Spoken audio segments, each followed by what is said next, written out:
Why is it that almost 80 years later, after the famous Taconic essay on the primacy of the common good, is the Catholic tradition more confused than ever?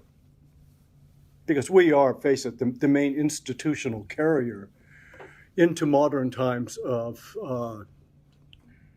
tradition of thinking about common good. And the confusion doesn't just cover people in the pews who don't even know enough to be confused yet, but it covers the expositors and guardians of our doctrine. The deep and, by this point in time, almost silent reason for this. The canary already died in the coal mine. The deep reason is that the magisterial social teachings and the commentary on these teachings very rarely summon the infrastructure of the perennial philosophy. So we're now 50 plus years into our Catholic experience since John the 23rd, in which it would be possible to go through the entire Roman Curia and every Curia of every bishop's conference in the world, and no one would know the first 4 sentences of this, much less what you just did. And this is crippling. But I'm not going to just go into that one. I will summon it, but I'm not going to give a lecture on it. I want to bring into view another cause for the confusion of our tradition, social philosophy, one that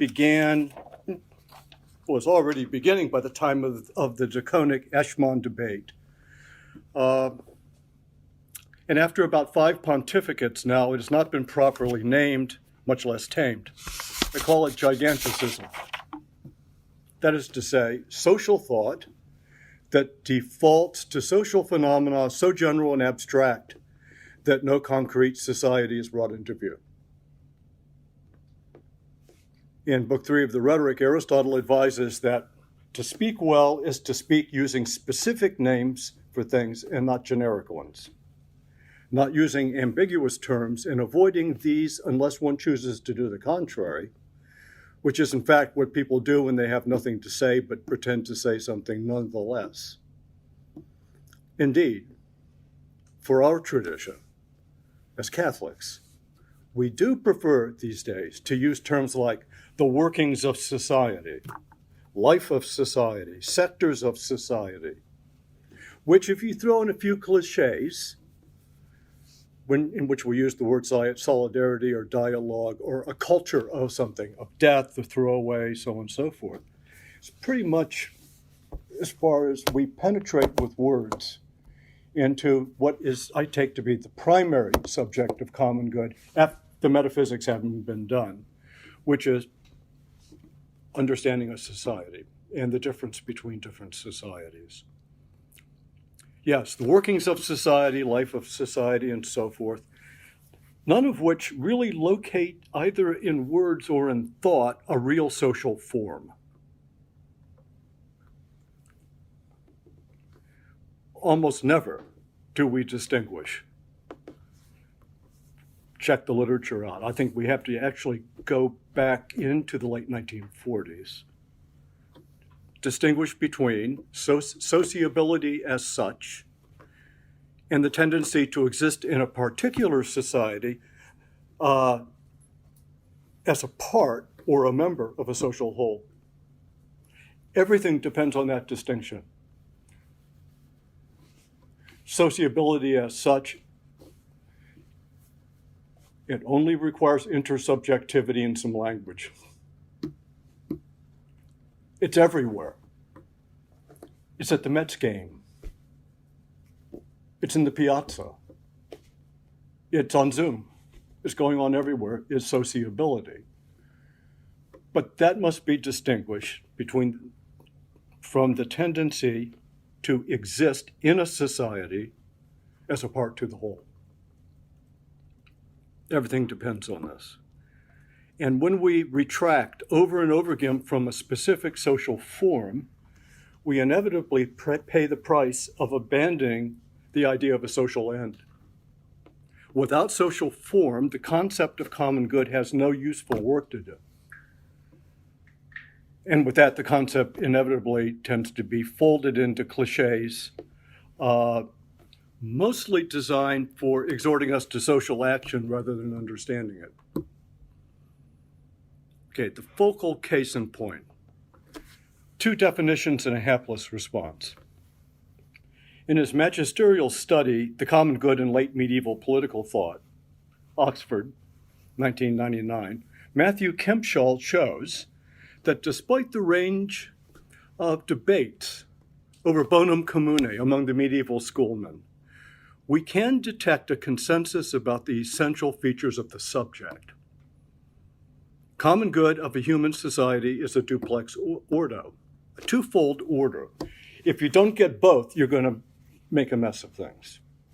First, the intrinsic common good, which is the form of order among 2 or more agents who engage in common action. Right.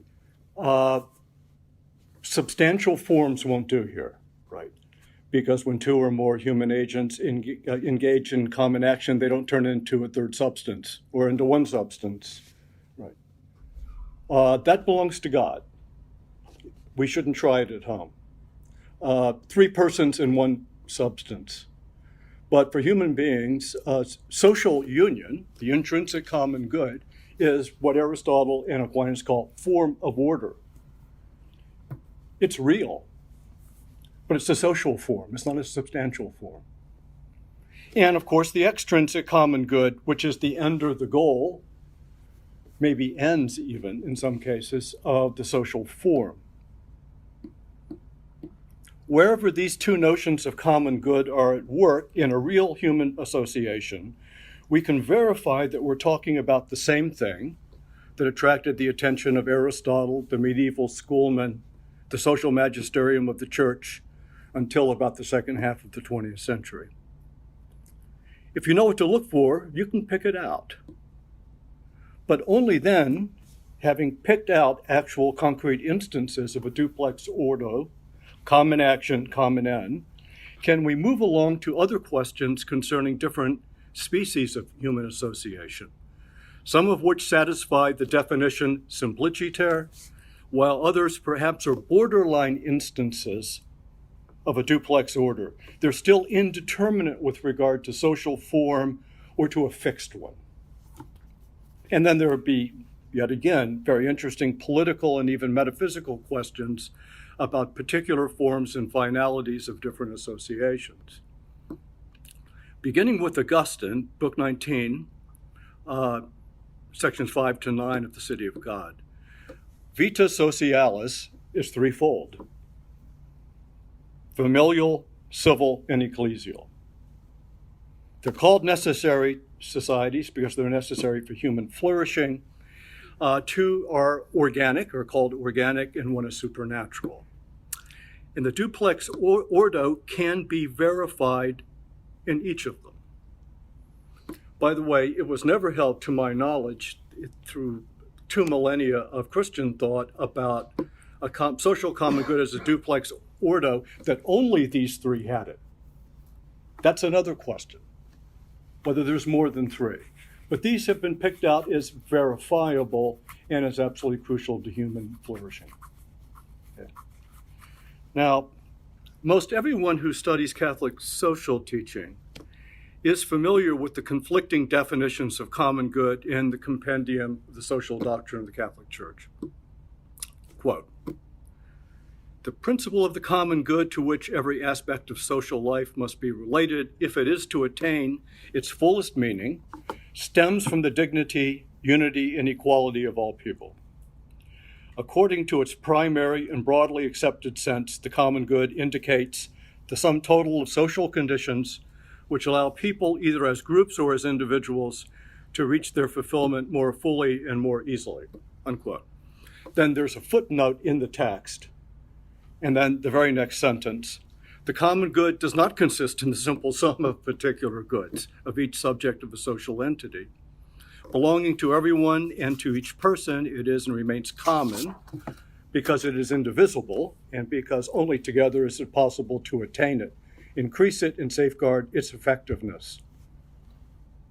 Now, the first thing to note is that what was called the primary and broadly accepted definition is not primary, although it may be broadly accepted. No social form is included in the definition, although presumably societies having real social form are parts of that aggregate. There is a hint perhaps of a common end, but without form, there can be no concrete end. If you have a definition that has no social form, you are not prepared yet to infer a social end. While this definition is an instance of social thought working under the burden of what I'm going to be calling giganticism, it does not satisfy either prong of the duplex ordo profile. At best, it indicates conditions external to whoever and whatever is commonly affected. And this definition is wrong, just in the way that an incomplete induction is wrong. It needed to know a lot more. The second definition struggles a bit, but it clearly aims to supply what's missing in the first, namely social form and finality. The definition highlights what JP2 called a social subject, to wit, a common end pursued by multiple agents who enjoy an indivisible form of order, which is the bond or the communion. And here, in such a case, we can match up the adjective social with the proper noun, a society, or family, or polity. The chief thing missing in that second definition can be found in the Catechism. So if you go to the Catechism, there's more good stuff there to help us flesh out a definition. In section 1910, we read, each human community possesses a common good which permits it to be recognized as such. Then, equipped now with the definition and the notion that there's going to be an analogy that we're going to have to work with. Analogies are going to be crucial on this. If each social entity having the duplex ordo has a common good, and it's not the same as the other one, we can go on to even understand the principle of subsidiarity, which depends on that one. But here's the complication. In his encyclical Caritas in Veritate, 2009, Benedict cites this passage of the sum total of social conditions, and then applies it to what he calls the institutional mediation of the polis. Quote, another important consideration is the common good. To love someone is to desire that person's good and to take effective steps to secure it. Besides the good of the individual, there's a good that's linked to living in society, common good. It's the good of all of us. It is a good that is sought not for its own sake, but for the people who belong to the social community and who can really and effectively pursue their good within it. Unquote. Given the language of love that Benedict is using throughout the encyclical, he seems poised to recover this duplex ordo model of common good. But not loved for its own sake throws up a roadblock. Because for the perennial philosophy, the virtues of charity and general justice are called architectonic virtues because of their immediate object is the common good precisely as an end. They mobilize all of the other virtues according to the dignity of that end, which is either temporal or supernatural. In other words, the one thing you really do have to love for its own sake is the common good. And there's two virtues which are architectonic with regard to that. I can't believe Benedict didn't know that. So I'm going to make a very polite Catholic move on this and say, surely one of his assistants in this encyclical intended to furnish a comment on that first definition of common good, sum total. Because actually, sum total is not lovable for its own sake, I don't think. In fact, that aggregation of goods and conditions has insufficient unity to even be loved, I think. Maybe there can be some mere velleity for some parts of it, but it is not a subject to be loved. And then the aide looked around for a way to express that. But I couldn't find the expression in any pontifical document. I mean, going back, not love for its own sake in connection with common good. I remember where it was. It's in the compendium. The compendium is one-stop shopping for confusions on this. The quote was this: "The common good of society is not an end in itself. It has value only in reference to attaining the ultimate ends of the person and the universal common good of the whole of creation. God is the ultimate end of his creatures, and for no reason may the common good be deprived of its transcendent dimension." Well, what they're citing here is John Paul II's Centesimus Annus, where John Paul criticized Marxism for holding that human alienation can be remediated only by a worldly collective. Thus, John Paul insisted human societies must remain open to a transcendent common good. But this warning is completely misleading when brought over into Caritas in Veritate, because it confuses a penultimate good with a merely instrumental good. Hey, Augustinians and Thomists know this. All of the virtues save charity are penultimate goods. All of our societies are penultimate goods. All the people we love for their own sake are penultimate goods from that point of view. So this same assistant on Benedict's step surely just thumbed through the compendium and found that. It seemed to match up something, and there it is. But if it's allowed to stand, this confusion reinforces the notion that a common good is to be loved only with amor concupiscentiae, rather than amor amicitiae, love of friendship.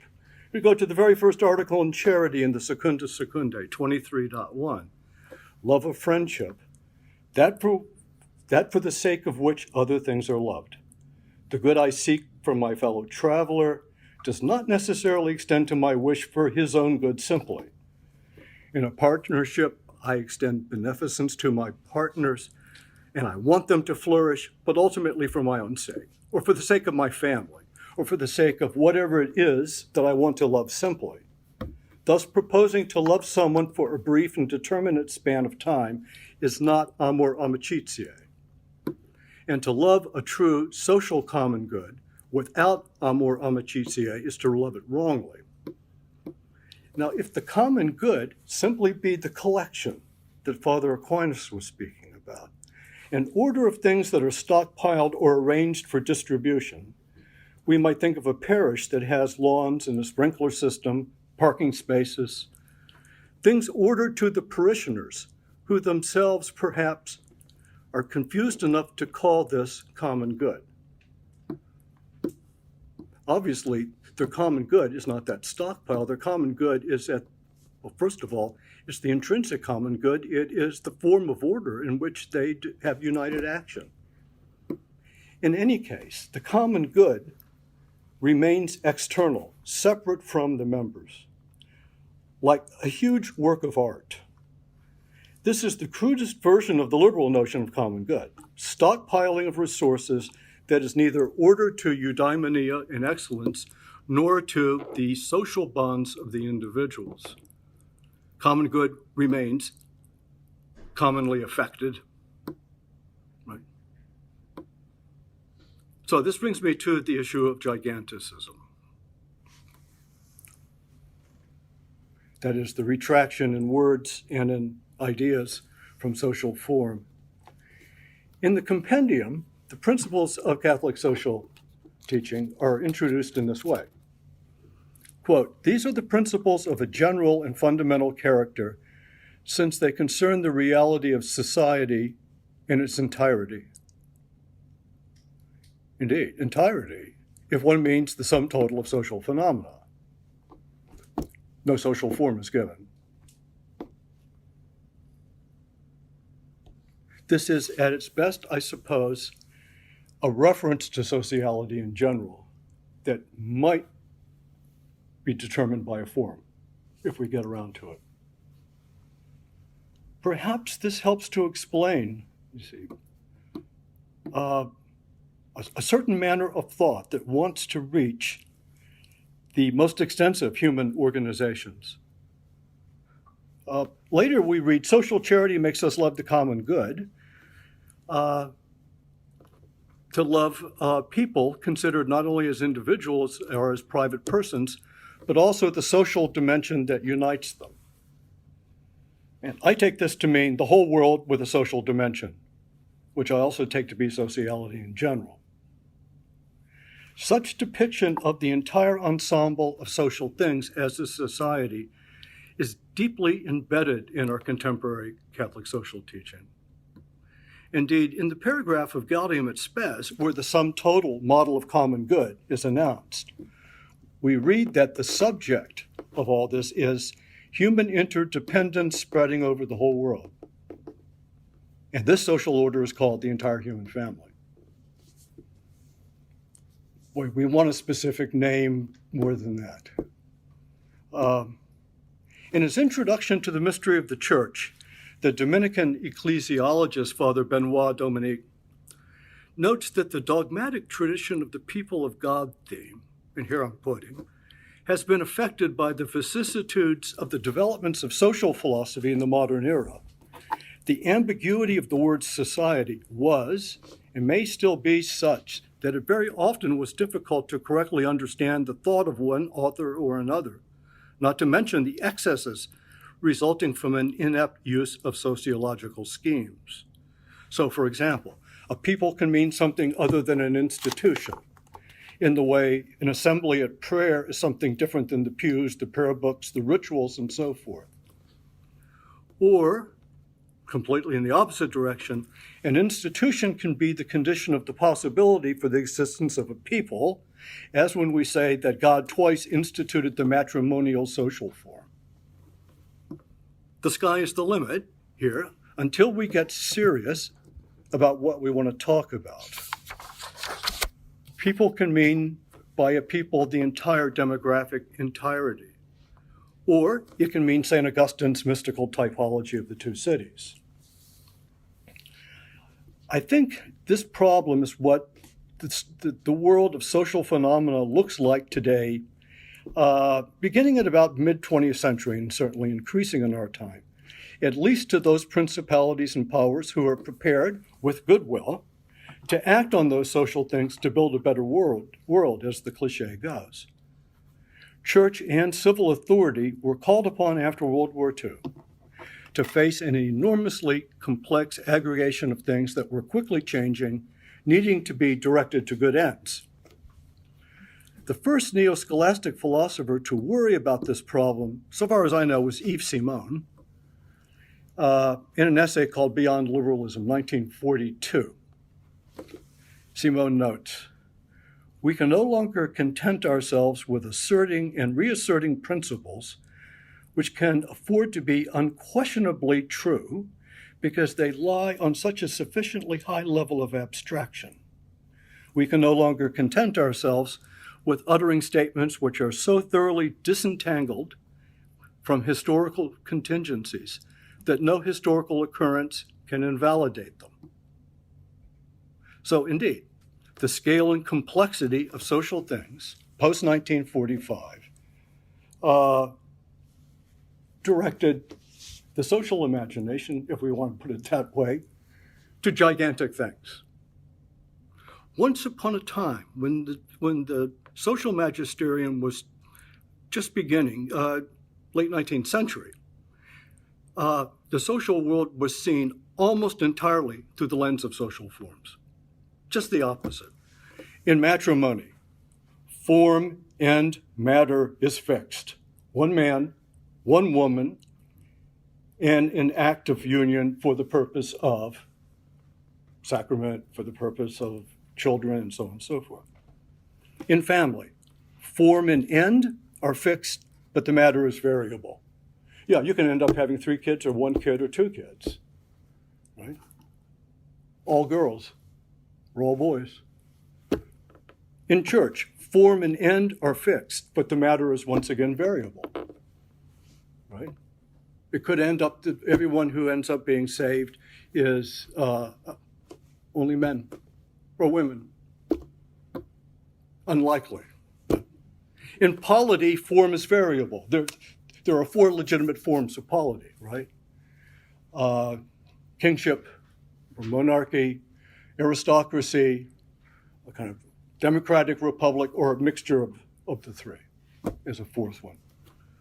Form is variable, but the end is fixed in polity. And of course, polity too is indeterminate to matter. This is why Pius XII felt comfortable enough the year after the Second World War in a consistory for making cardinals to concede that the church will have to be much more open to the democratic form of polity, because it helps people to see the difference between the social forms of the church and the state. Because the church does not have a democratic form, strictly speaking. So, and things were simple. Things were simple then because for more than 100 years of Catholic social thought, all of the fighting issues had to do with form and end. I'll just give you some examples, and you can fill in more for yourself. The social form of matrimony by nature and by sacrament as against civil divorce. The entire debate was over form and end, and who got to call the shots on it. Do the contractors call the shots? Does the state call the shots? Does the church call the shots? Thoroughly, form and end of a social entity question. Social form and end of the family, as against, for example, mandatory state education. The difference between the social forms and ends of church and state. Or the big one in the late 19th century for Leo, his ralliement, whether a Catholic country could adopt a republican form of government. It was a fighting issue. It remained a fighting issue all the way through Vichy. And for some, French, it still is a fighting issue. Okay. Now, these popes and these Catholic thinkers, remember, they're all trained in scholastic philosophy. Most of them were trained in canon law. I can think of only one pope for all of those years that didn't have a canon law degree. And canon law at least encourages the mind to put real names on things and good definitions. Okay. Economic issues of the late 1890s complicated this a bit. But even then, Leo and Rerum Novarum managed to focus on the social form and finality of the worker, family, and guild. Even more complicated economic issues arose during Pius XI's pontificate that were not easily understood on a scholastic basis. Even so, Pius focused on corporations, public and private, in Quadragesimo Anno. These guys knew what they were looking for, and they had specific names for it. And they engaged in public debates on that scale. But by 1960, things had changed. More than 50% of the world's population was undergoing decolonization and other huge demographic dislocations, remaking geographical, political, and economic orders all across the world. Global communications in real time. First and Second World Wars, ideologies, problem with the global South emerging, nuclear weapons, the need for multilateralism. Oh my. Everyone had to learn to think like a global manager. And not surprisingly, the social teachings began to change. I can pinpoint it, actually. It's Mater Magistra. Populorum Progressio a few years later really evinces this. How does it change? They wanted to look at huge historical and social forces, which the whole world was interested in. New curial offices were invented and others were redesigned to provide a constant platform for this new style of papal prudence about social matters. It's big. And by the turn of the millennium, the entire operation of Catholic social teachings was fed through the Department of State, through communications, papal travels, Council of Justice and Peace, and other curial bodies turning out volumes of social commentary every week. We're just flooded with them. No one could even hope to read all of them. Populorum is the one to be studied. Development is a new name for peace. And the new name for peace is called the New Humanism. And the New Humanism is called the New World Order. The Pope urged us, organize, stimulate, coordinate, and put in place an effective world authority.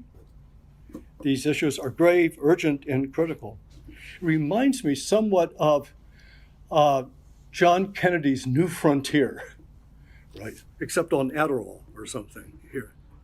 Now, I think this explains this lure toward global managerial way of looking at the world, kind of sociologically in a way. Explains why in the compendium there's 10 times more space given to international conferences about clean water than to the 3 modes of justice. They reported what was on their mind. By the way, they usually are pretty good on marriage and family. And this surely justifies the Holy Spirit placing the See of Peter in Italy, because they rarely make mistakes on family. For his part, John Paul II, realizing the global situation and the difficulty of making sense of it and even having words about it that made sense, invented the virtue of solidarity precisely to cover the aggregational and global social phenomena. That is, to speak of how there could be some kind of a moral order from a distance, scaled across all these massive forces. Alas, it quickly became called communion, which is the opposite of sharing in someone's life even without a common life. And in Fratelli, solidarity is now recast as solidarity understood in its most profound meaning as a way of making history, which sounds pretty gigantic to me, right?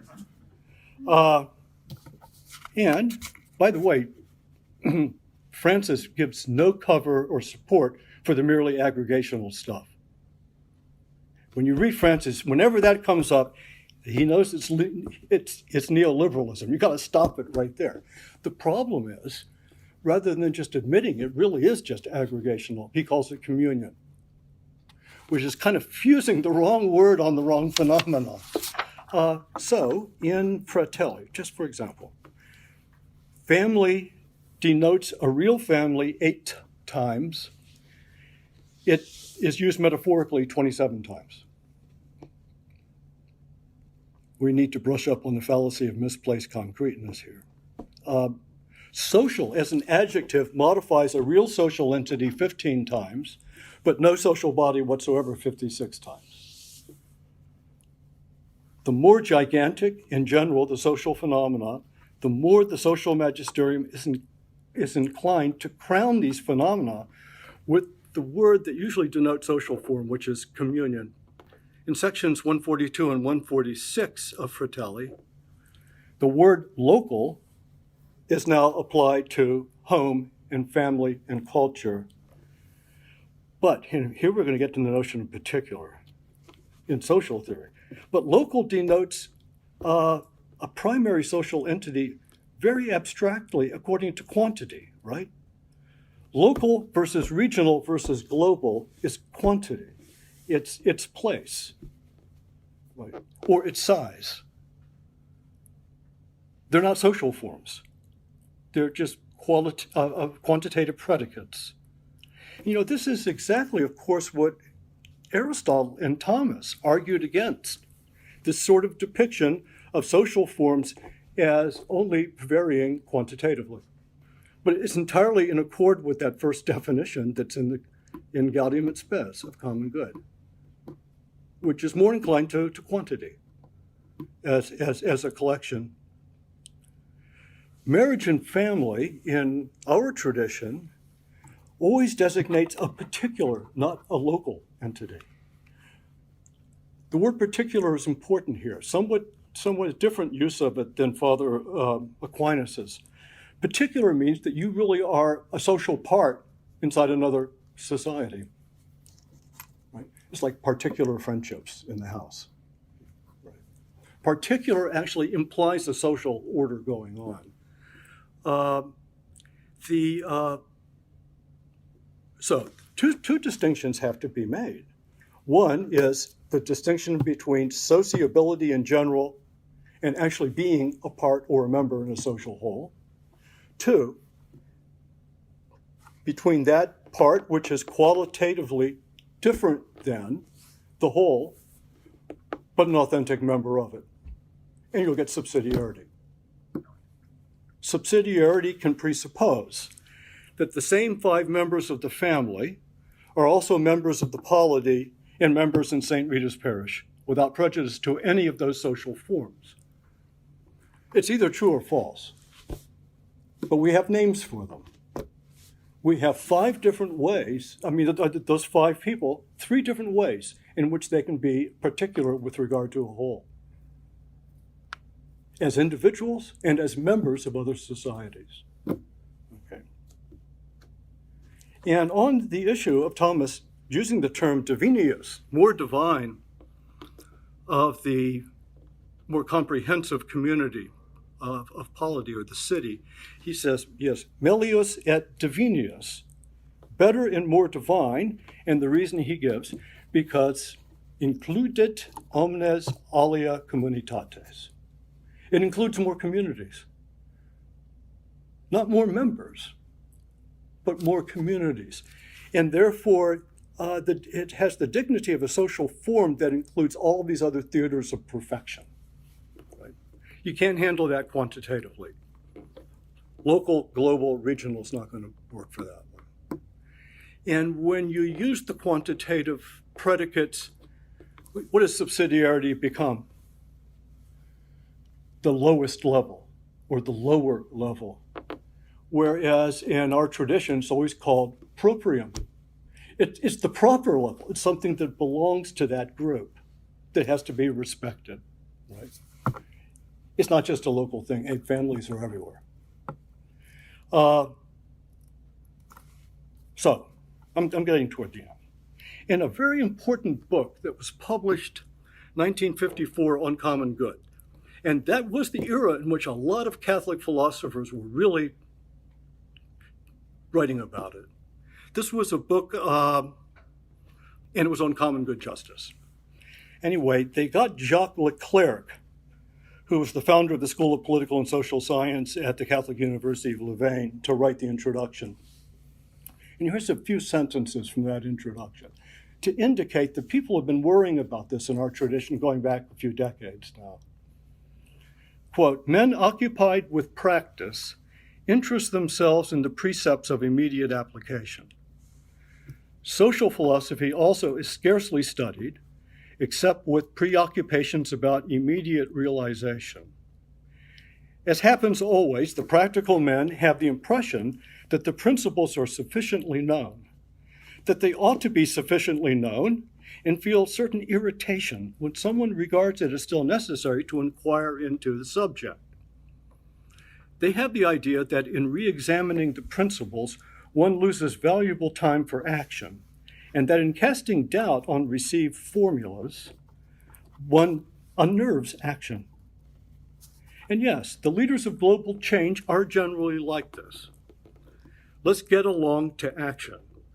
We all know what common good means. Oh, it's right in the compendium.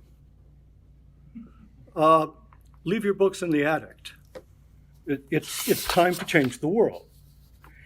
Interestingly, Paul VI, after Populorum Progressio, received a very tepid welcome. He thought he was doing just the right thing. But of course, the south of the border, the nascent liberation theologians hated it because it was the Roman pontiff giving ideological justification for socioeconomic development fed by first world banks that were coming into countries in South America, and, well, as a kind of occupier. And back then it was liberals who complained. They complained that his scheme was so big it left nothing for lay people to do, for heaven's sakes. And so he kind of changed his mind, and on the 80th anniversary of Rerum Novarum sent a letter, Octogesima Adveniens, over to the Council on Justice and Peace. And he only uses the word doctrine once. By the way, the subtitle was a call to action. And he sort of admits that everything is so big, Rome simply is not competent to track all this stuff. And it's going to have to be tracked and commented on at lower levels, or at regional levels, or whatever they are. But he also said something else. He said, section 48, it is a goal of Catholic social teaching to enlighten, but its main goal is to prompt action. Get to it. And we're still under that mindset. I mean, if there's a worldwide recession, the Pope has to issue something. Bishops' conferences have to. And they're written in such a way that they're much more on the side of exhortation than they are of understanding. So that's sort of like a Petrine Davos meeting that's made to feel a bit more like a communion, but humanity as a whole, in the most recent encyclical, charity is what unites the abstract and the institutional, embracing everything. It's just a confetti of exhortation. So here's my thought experiment. I'll end on this. If tradition is to regain reality, it needs a rectification of words. And here we can turn to Confucius. In the 13th book of the Analects, reports how a ruler was summoned a new administrator of the government. And the ruler asks the new administrator, "What will you consider to be the first thing done?" And the master replied, "What is necessary is to rectify names." "So indeed," said the ruler, "you are wide of the mark. Why must there be such a rectification?" And the master said, "How uncultivated you are. A superior man in regard to what he does not know shows cautious reserve. If names be not correct, language is not in accordance with the truth of things, and if language be not in accordance with the truth of things, affairs cannot be carried on to any success in this kingdom." And it's true that words bespeak habits of mind about things in action. A diplomatic use of words is not the same thing as a scientific use of words. Words exhorting to action are not the same as those needed for philosophically understanding it. Words as cliches, placeholders in dialogue, that keep dialogue alive, even while leaving the depth of the issue to one side, is a particular use of words. It's not always evil.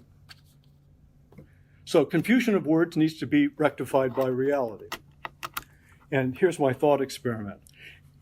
Tradition has it that Aristotle, when he was studying political regimes, had his students at the Lyceum collect information on the political organization and history, and they came back with 158 different documents by tradition. It was field work for the study of constitutions. It was basically field work to understand the intrinsic form of order in polities. This is what we need today, something like this. Maybe the Dominicans can organize it. A team of 4 or 5, maybe 4 or 5 countries. We should take advanced modernity as the test case. And we need these students trained in philosophy. And they probably need at least some social science training. They definitely need curiosity about life. And I think of these teams as being like those famous Dominicans and Franciscans in the 16th century who had books. They made books with the studies of all the plants, all of the religious dress, the religious articles of the Aztecs. They had books reporting to the King of Spain what words they used for these things, what rituals they performed. Except we need this now for the 21st century. And these teams being adequately trained are to be trained in asking 4 questions. The first 2 are ontological, the second 2 are moral. First, who belongs to whom? Not propriety in the sense like ownership of an automobile or a slave. Rather, I mean social membership. 2 or more persons holding themselves out to the rest of the world as one, at least with respect to their specific social bond. Who belongs to whom? Listen, when I was in high school, we asked this all the time. About junior year, everyone's interested who belongs to whom. Who's got who and whose ring, right? It's basic. It doesn't take a lot of philosophy to do this investigation. Married persons, for example, probably are not regarded as one in every respect. But what do they think about their matrimonial union? Which unions or belonging one to the other can be bought and sold? It'd be a basic question that has to be asked. 2, for what purpose or ends? What are they trying to perfect through their union? Maybe they'll stumble, like one of Aristotle's students will stumble upon the preamble to the US Constitution. In order to form a more perfect union, and then they give the reasons: extrinsic common good, domestic tranquility, securing the blessings of liberty for future generations, etc., etc. So the first 2 are ontological, and they should be, how to put it, they should have great curiosity and circumspection too. They should look all around and see what the world is going on and ask people what they're doing. This is an Aristotelian principle. Ask people what they think they're doing when they're doing it. The next 2 are moral. What do the members owe to one another?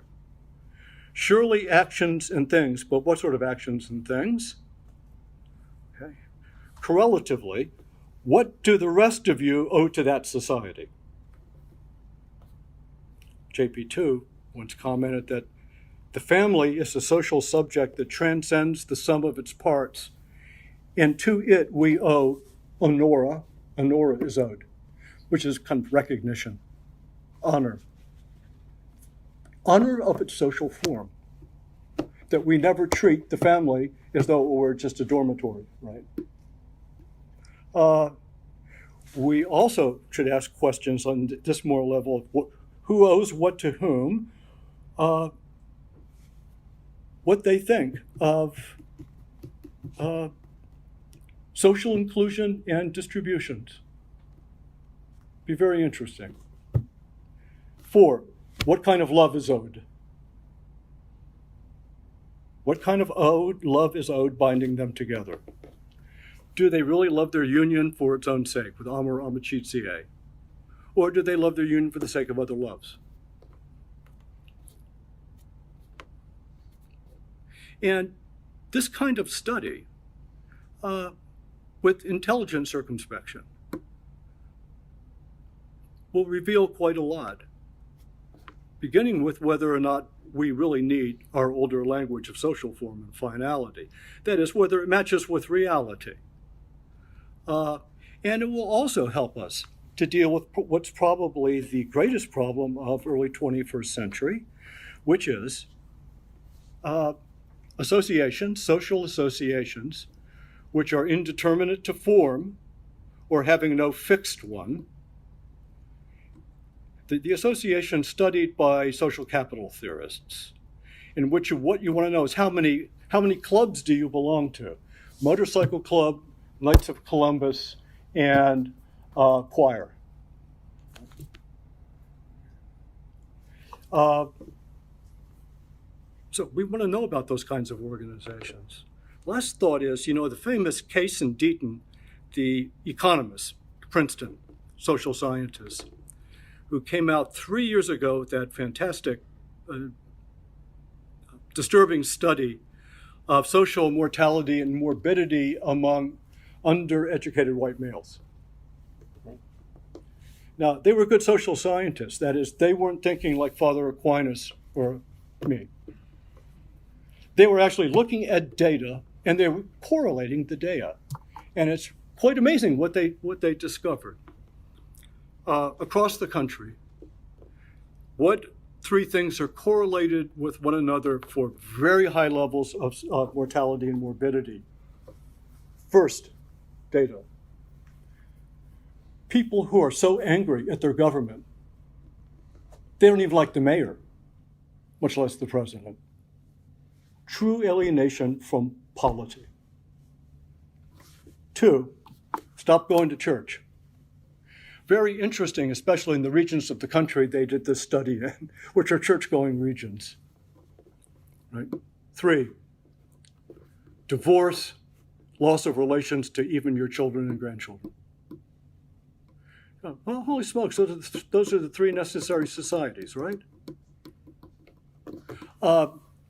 They need to be carefully attended to be understood, because they're obviously a lot more important than your bowling team or your motorcycle club.